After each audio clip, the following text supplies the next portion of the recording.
नमस्कार, हम आपका स्वागत करते हैं गवर्नमेंट जॉब करो पे। आज की वीडियो में हम लोग बात करने वाले हैं हिमाचल प्रदेश पुलिस भर्ती के द्वारा निकाली गई कांस्टेबल की पोस्ट के लिए एक इम्पॉर्टेंट अपडेट। क्या आप इस अपडेट के बारे में जानना चाहते हैं तो इस वीडियो को एंड तक जरूर देखें। इस वीडियो में हम लोग बात करने वाले हैं कि इस पोस्ट के लिए आपको कितना पे स्केल दिया जाएगा, कितनी आपकी उम्र सीमा होनी चाहिए और साथ के साथ हम आपके कट ऑफ और काफ़ी और चीज़ों के बारे में बात करने वाले हैं। जैसे कि आप स्क्रीन पे देख सकते हैं कि ये जो नोटिस है वो निकाला गया है हिमाचल प्रदेश पुलिस हेडक्वार्टर के द्वारा, जो कि शिमला में है। और ये जो नोटिस है वो स्पेशली कांस्टेबल की पोस्ट के लिए निकाला गया है, जैसे कि मैंने आपको बताया है। तो इसी बारे में हम लोग डिटेल में बात करने वाले हैं। तो सबसे पहले हम बात करते हैं कि जो एप्लीकेशन फॉर्म्स है वो आपके ओपन हो चुके हैं और इसके लिए जो है अप्लाई कर सकते हैं। तो आपको यहाँ पर सबसे पहली बात बताइए कि आपको कितना पे स्केल मिलेगा। तो यहाँ पर आपको बता रखा है कि पे स्केल आपको इस हिसाब से मिलेगा, मतलब कि अगर आप 8 साल तक रेगुलर सर्विस करते हो तो आपको जो पे बैंड है वो 10,300 से लेके 34,800 रुपये तक के बीच में हो सकता है और ग्रेड पे आपका 3,200 रुपये तक का होगा। तो आप देख सकते हैं काफ़ी अच्छा पे स्केल आपको मिल रहा है इस पोस्ट के लिए। और बाकी यहाँ पर grade pay initial starting rupees भी आपको बता रखा है, 7,810 रुपये से आपका स्टार्ट हो जाएगा। ग्रेड पे आपका 1,900 तक रहेगा। ठीक है, तो इस तरीके से जो है आपको पूरा डिस्ट्रीब्यूट करके बताया गया कि किस तरीके से आपकी सैलरी दी जाएगी। अब एलिजिबिलिटी स्टैंडर्ड्स की बात करते हैं तो सबसे पहले जनरल कैटेगरी की बात करते हैं। तो जनरल कैटेगरी से अगर कोई भी उम्मीदवार है जो कि इस पोस्ट के लिए अप्लाई करना चाहता है, उसकी उम्र सीमा 18 से लेकर 25 होनी चाहिए। मिनिमम क्वालिफिकेशन 12वीं होनी चाहिए। हाइट आप देख सकते हैं मेल यानी कि जो पुरुष उम्मीदवार हैं उनकी हाइट होनी चाहिए 5 फुट 6 इंच और जो महिला उम्मीदवार है उनकी 5 फुट 2 इंच होनी चाहिए। और मेल कैंडिडेट्स के लिए यहाँ पर मिनिमम चेस्ट साइज़ भी बताया गया है कि 31x32 यानी कि 31x32 उनकी होनी चाहिए चेस्ट। SC/ST की बात करें तो इनकी जो उम्र सीमा है वो 18 से लेकर 27 साल के बीच में होनी चाहिए। 12वीं उनकी कंप्लीट होनी चाहिए। मेल यानी कि पुरुष उम्मीदवारों की जो हाइट है वो होनी चाहिए मिनिमम 5 फुट 4 इंच और जो फीमेल से उनकी 5 फुट होनी चाहिए। और यहाँ पर मेल कैंडिडेट्स का आपको साइज चेस्ट का साइज़ भी बताया गया कि मिनिमम कितना होना चाहिए, 29x30 होना चाहिए। ठीक है, OBC कैटेगरी की बात करते हैं तो इसका भी सेम कुछ इसी तरीके से क्राइटेरिया है, बस इसमें थोड़ा सा डिफरेंस ये है कि जो पुरुष उम्मीदवार हैं उनकी जो हाइट है मिनिमम 5 फुट 6 इंच होनी चाहिए और जो महिला उम्मीदवार है उनकी 5 फुट 2 इंच होनी चाहिए। और चेस्ट का साइज़ भी 32x32 यानी कि 31x32 होनी चाहिए। फिर हम बात करने वाले हैं गोरखास के बारे में। तो इनका जो क्राइटेरिया है कुछ इस तरीके से है, सेम किस क्राइटेरिया के हिसाब से इनका SC और ST के लिए जैसे कि हमने पढ़ा था वही क्राइटेरिया गोरखास के लिए है। देन हम बात करेंगे होम गार्ड्स यानी कि जो कि जनरल और OBC कैटेगरी से बिलोंग करते हैं, उनकी जो उम्र जो एज लिमिट है वो होनी चाहिए 20 से 28 साल के बीच में। 12वीं उनकी होनी चाहिए। मिनिमम हाइट पुरुष के लिए 5 फुट 6 इंच और फीमेल यानी कि महिला अधिकारियों के लिए, महिला उम्मीदवारों के लिए 5 फुट 2 इंच होनी चाहिए। और जो इनका जो चेस्ट का मिनिमम साइज़ है वो भी OBC और जनरल कैटेगरी के हिसाब से ही रहेगा। होम गार्ड जो कि SC और ST कैटेगरी से बिलोंग करते हैं, उनकी उम्र सीमा 20 से 28 होनी चाहिए। 12वीं उनकी कंप्लीट होनी चाहिए। 5 फुट 4 इंच पुरुष की होनी चाहिए, 5 फुट महिलाओं की होनी चाहिए और जो मेजरमेंट है वो एज पर 29x30 होनी चाहिए।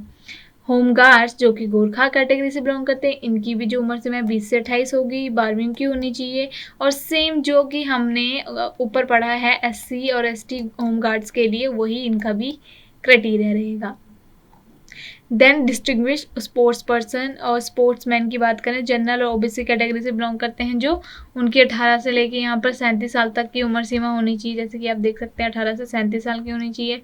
उनकी 12वीं होनी चाहिए कंप्लीट। देन 5 फुट 6 इंच पुरुष की और 5 फुट 2 इंच महिलाओं की होनी चाहिए हाइट और 31x32 उनकी क्या होनी चाहिए, मेजरमेंट होनी चाहिए। डिस्टिंग्विश स्पोर्ट्स पर्सन और स्पोर्ट्समैन जो कि ST और SC कैटेगरी से बिलोंग करते हैं, उनकी जो हाइट है वो होनी चाहिए मिनिमम 18 से लेके 17 तक होनी चाहिए, 27 तक होनी चाहिए। 12वीं कंप्लीट होनी चाहिए। 5 फुट 4 इंच होनी चाहिए पुरुष की और 5 फुट होनी चाहिए और महिलाओं की और 29x30 उनकी मिनिमम चेस्ट का साइज होना चाहिए। गोरखास कैटेगरी से बिलोंग करने वाले डिस्टिंग्विश स्पोर्ट्स पर्सन की अगर बात करते हैं तो उनके लिए 18 से 27 होनी चाहिए। उम्र सीमा 12वीं उनकी होनी चाहिए कंप्लीट। 5 फुट 4 इंच पुरुष के लिए और 5 फुट महिलाओं के लिए होनी चाहिए, 29 गुना 30 उनकी मेजरमेंट होनी चाहिए, जैसे कि आप आराम से यहाँ पर देख सकते हैं। उसके बाद हम लोग फर्दर बात करने वाले हैं। तो यहाँ पर आप देख सकते हैं cut off date for eligibility की, कब तक आप इन पोस्ट के लिए अप्लाई कर सकते हैं, यानी कि इनके एप्लीकेशन फॉर्म फिल करके कब तक सबमिट कर सकते हैं, वो आपको यहाँ पर बताया गया है। तो उसमें आपको ये बताया गया है कि 31 अक्टूबर 2021 तक आप इनके जो फॉर्म है वो फिल करके भेज सकते हैं। उसके बाद आपके जो फॉर्म्स हैं, एप्लीकेशन जितने भी आपने रजिस्ट्रेशन करवा रखी है, वो एक्सेप्ट नहीं की जाएगी। तो आपको ये चीज़ों का ध्यान रखना है, ठीक है। उसके बाद आपको यहाँ पर बता रखा है कि कैसे आप सबमिट करेंगे। तो आप इनकी ऑफिशियल वेबसाइट पे जाएंगे, जैसे कि आपको बताया गया ये इनकी ऑफिशियल वेबसाइट है। इस लिंक पे जाएंगे, यहाँ पर आपको एप्लीकेशन फॉर्म मिलेगा इनका। ऑनलाइन फिल करना चाहते तो ऑनलाइन फिल करेंगे, ऑफलाइन फिल करना चाहते तो ऑफलाइन आप फिल करेंगे, ठीक है, उसको डाउनलोड करके। तो आपको पूरा प्रोसीजर यहाँ पर बता रखा है। फी डिपॉजिट की अगर बात करें तो फी चार्जेस अलग अलग हैं, जैसे कि general category, Gorkhas home guard, general और गोरखास कैटेगरी से बिलोंग करने वाले उम्मीदवारों के लिए जो चार्जेस हैं वो पूरे 300 रुपये तक हैं, ठीक है। और जो कैंडिडेट्स बिलोंगिंग टू जो कि ST, SC, OBC, BPL, EWS category से बिलोंग करते हैं, या फिर महिलाएं हैं, या फिर होम गार्ड से जो कि OBC, ST और SC कैटेगरी से बिलोंग करते हैं, तो उनको सिर्फ 150 रुपये तक के जो चार्जेस हैं वो पे करने पड़ेंगे। पे का भी जैसे कि मैंने आपको बताया, ऑनलाइन भी पे कर सकते हैं आप, ऑफलाइन भी पे कर सकते हैं, ठीक है। ऑनलाइन तो आप इनकी जो वेबसाइट है वहाँ से ही पे करेंगे। ऑफलाइन क्या करेंगे, आप SBI की ब्रांच में जाएंगे, कोई भी ब्रांच में जाना है, बट SBI की ब्रांच में जाना है, वहाँ पर आपको डिमांड ड्राफ्ट मिलेगा, ठीक है। तो जब आप फीस वो जमा करवाओगे उसके बाद आपके पास डिमांड ड्राफ्ट उसका होना चाहिए। देन वैकेंसीज की बात करें तो टोटल इनके लिए जो है वैकेंसीज निकाली गई हैं के लिए 1243, जिसको कहते हैं 1243 वैकेंसीज निकाली गई, जिसमें से 932 मेल यानी कि पुरुषों के लिए और महिलाओं के लिए 311 वैकेंसीज निकाली गई हैं। कांस्टेबल ड्राइवर्स मेल्स की अगर बात करें, इनके लिए 91 वैकेंसीज निकाली गई हैं। और उसके बाद अगर बात करते हैं तो उसके बाद अगर बात करें दोनों का टोटल मिला के हुई है टोटल 1334 वैकेंसी। तो मतलब ये सारी वैकेंसीज आपके लिए निकाली गई हैं। उसके बाद आप यहाँ पर ये लिस्ट देख सकते हैं, जिसमें आपको बताया कि हर एक डिस्ट्रिक्ट में मेल यानी कि पुरुषों के लिए और महिलाओं के लिए कितनी वैकेंसीज निकाली गई हैं। देन कांस्टेबल ड्राइवर मेल के लिए कितनी निकाली गई, और तीनों को टोटल करें तो कुछ इस तरीके से जो है वैकेंसीज डिस्ट्रीब्यूट की गई हैं। तो आप ये बहुत अच्छे से क्लियरली इसका स्क्रीनशॉट भी ले सकते हैं। बाकी ये जो PDF है हम ऑलरेडी शेयर कर चुके हैं हमारे टेलीग्राम और व्हाट्सएप ग्रुप पे, जहाँ पे से आप ये जो PDF है ईजिली कर सकते हैं डाउनलोड और रिसीव कर सकते हैं, ठीक है। रिक्रूटमेंट प्रोसेस की अगर बात करते हैं, यहाँ पर 6 स्टेज का प्रोसेस है। ऑफकोर्स सबसे पहले आपकी एप्लीकेशन फॉर्म्स जो है वो आप लोग करोगे डिपॉजिट। उसके बाद इंडिविजुअल की DRC जो है नोटिस करेगी एज टू शेड्यूल और प्लेस के हिसाब से उनको बताया जाएगा। फिजिकल स्टैंडर्ड टेस्ट होगा। देन फिजिकल स्टैंडर्ड टेस्ट होने के बाद जो है आपका फिजिकल स्क्रीनिंग टेस्ट लिया जाएगा। स्क्रीनिंग टेस्ट के बाद क्या होगा, आपकी जो फाइनल सिलेक्शन है वो की जाएगी। उसके भी फर्दर आपके डॉक्यूमेंट्स भी चेक होंगे, तो वो भी एक पर्टिकुलर स्टेज होगा इसमें। तो मिनिमम हाइट तो मैं आपको बता चुकी हूँ कि कितनी किसके लिए कितनी होनी चाहिए, चेस्ट का भी पूरा बता चुकी हूँ, ठीक है। तो आपको हाइट के लिए मिनिमम मैक्सिमम 5 मार्क्स मिलेंगे। और अगर बात करते हैं तो हाइट में मैं आपको जैसे बता चुकी हूँ कि किस तरीके से मार्क्स डिस्ट्रीब्यूट किए गए हैं हाइट के हिसाब से। तो आप देख सकते हैं कुछ इस तरीके से जो आपको है हाइट के मार्क्स मिलेंगे। तो इस तरीके से आपको मिल सकते हैं। तो जिनकी हाइट बहुत ज़्यादा है उनके लिए बहुत अच्छी खबर है, क्योंकि उनको 5 मार्क्स बहुत अच्छे से मिल सकते हैं। उसके बाद फिजिकल एफिशिएंसी टेस्ट की बात करते हैं, जिसे PET कहते हैं, जिसमें कि इवेंट्स करवाए जाते हैं। सबसे पहले 1500 मीटर की रेस होगी फीमेल्स के लिए, और 800 मीटर की रेस होगी वुमेंस यानी के लिए फीमेल्स के लिए। फिर हाई जंप और ब्रॉड जंप भी किया जाएगा। तो ये जो है इसका स्टैंडर्ड टाइम की अगर बात करें मेल कैंडिडेट्स के लिए 6 मिनट 30 सेकेंड, और जो महिला हैं उनके लिए 4 मिनट 15 सेकंड के अंदर इनको कंप्लीट करना है, और एक ही अटैम्प्ट में ये जो है सारा कंप्लीट करना पड़ेगा। इसमें मेजरमेंट की बात करते हैं हाई जंप में, तो मेल्स यानी कि पुरुषों के लिए 1.25 मीटर है, जो जिसमें इनको 3 चांसेस दिए जाएंगे। सेम फीमेल्स को भी दिया जाएगा, बट इनकी मेजरमेंट 1 मीटर तक ही है, ज़्यादा नहीं है। देन ब्रॉड जंप में 4 मीटर मेल्स उम्मीदवारों के लिए है, और फीमेल्स के लिए 3 मीटर की है, जो कि इन्हें कंप्लीट करनी पड़ेगी। देन अगर ये पास कर लेते हैं वाला स्टेज, उसके बाद इनका रिटन टेस्ट एग्जामिनेशन होता है, जो कि 80 मार्क का होता है, जैसे कि आप देख सकते हैं। और कुछ इस तरीके से जो है आपका सिलेबस डिस्ट्रीब्यूट किया गया है। English language, Hindi language, general awareness, mathematics and science, reasoning, aptitude. तो 16 क्वेश्चन यहाँ से आएंगे, 16 क्वेश्चन यहाँ से, 16 16 16 क्वेश्चन हर एक पोर्शन से आपका डिस्ट्रीब्यूट किया गया है और ये यहाँ पर बताया गया कि किस तरीके से आपका जो सिलेबस है वो आएगा। तो मतलब +2 के बेसिस पे यानी कि 12वीं के बेसिस पे आपका सिलेबस डिसाइड किया गया है और डिस्ट्रीब्यूट किया गया है।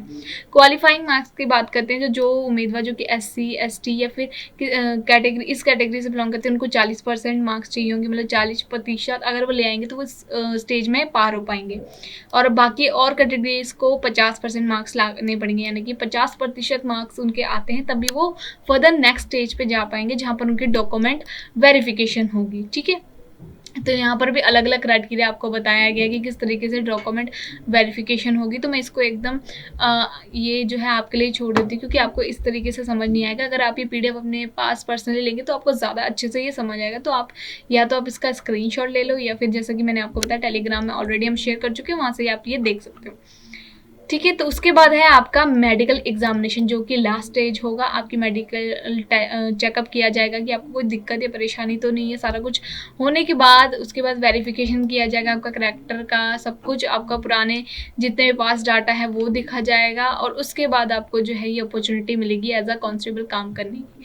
तो यही थी, बाकी सारी इंस्ट्रक्शन फॉलो की जाएंगी और कुछ इतना ज़्यादा कुछ बताया नहीं गया। जो फर्दर इंपॉर्टेंट इन्फॉर्मेशन थी वो मैंने आपके साथ शेयर कर दी। तो आई होप आपको ये बहुत ज़्यादा बेनिफिशियल लगी हुई वीडियो और बहुत कुछ आपको समझ आ गया होगा। सो अगर आप कांस्टेबल की पोस्ट के लिए अप्लाई करना चाहते हो तो मैं यही कहूँगी कि 31 अक्टूबर 2021 पहले आप जो है इनके एप्लीकेशन फॉर्म फिल करके सबमिट कर दें, क्योंकि मैंने आपको सारा कुछ बता दिया है। एलिजिबिलिटी क्राइटेरिया क्या क्या आपको चाहिए, सारी चीज़ें आपको बता दी हैं। तो अब आपके पास सारी बेसिक इन्फॉर्मेशन है कि आप इस पोस्ट के लिए आसानी से अपनी तैयारी कर सकते। सो ये थी आज की हमारी latest update regarding government job. अगर आपको ऐसी अपडेट चाहिए आपके फ़ोन पे तो आप हमें ज्वाइन कर सकते हैं हमारे इंस्टाग्राम, टेलीग्राम या फिर व्हाट्सएप ग्रुप में। और इससे भी इम्पॉर्टेंट बात यह है कि आप हमें कमेंट सेक्शन में बताना ना भूलें कि आपको ये वीडियो कैसे लगी है और आप इस पोस्ट के लिए अप्लाई करना चाहते हैं या नहीं। और साथ के साथ अगर आपको ये वीडियो बेनिफिशियल और बहुत ही ज़्यादा महत्वपूर्ण लगी हो तो इस वीडियो को लाइक, शेयर और चैनल को सब्सक्राइब करना भी ना भूलें। धन्यवाद।